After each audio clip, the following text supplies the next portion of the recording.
Now, at road speeds, street speeds, there's really two different schools of thought.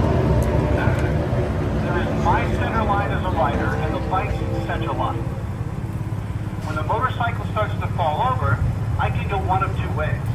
I can either counter the drop of the motorcycle and move my weight to the outside, in which case I'm moving away from the drop, or as the bike falls over, I can move my weight in. Now what happens is, effectively, we're trading. So motorcycles turn in slow speed type maneuvers with lean angle. The more I can lean this bike, the tighter a radius it's going to turn.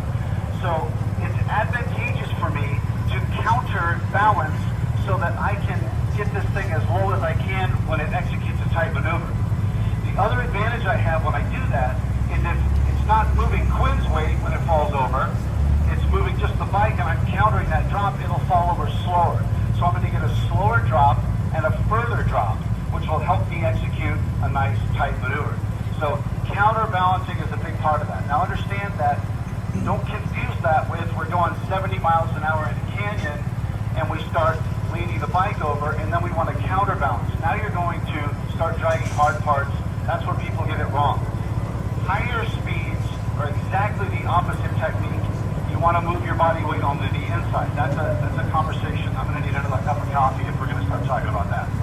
But in this case, slow speed, counterbalance. So what I want you to notice is my center line and the motorcycle center line and the relationship as I move around. First, I'm just going to stay right in line with the bike.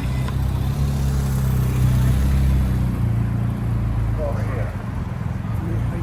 So my weight is right in line with the motorcycle.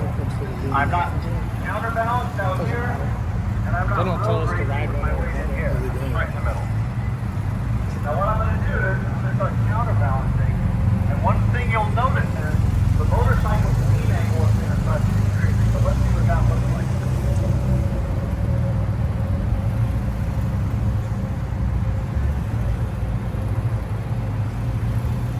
As I do this, notice that the radius gets tighter and tighter.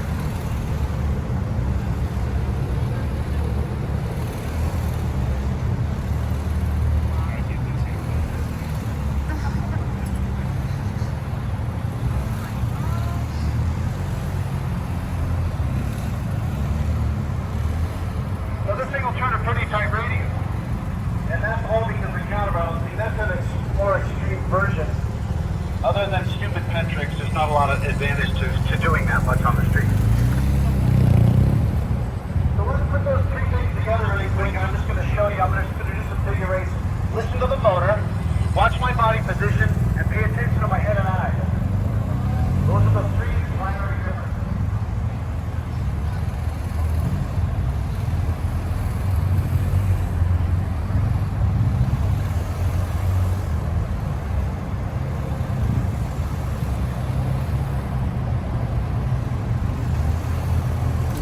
Me right behind the ferry.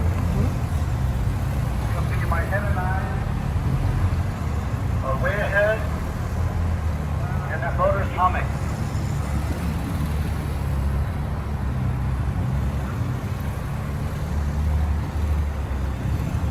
All right.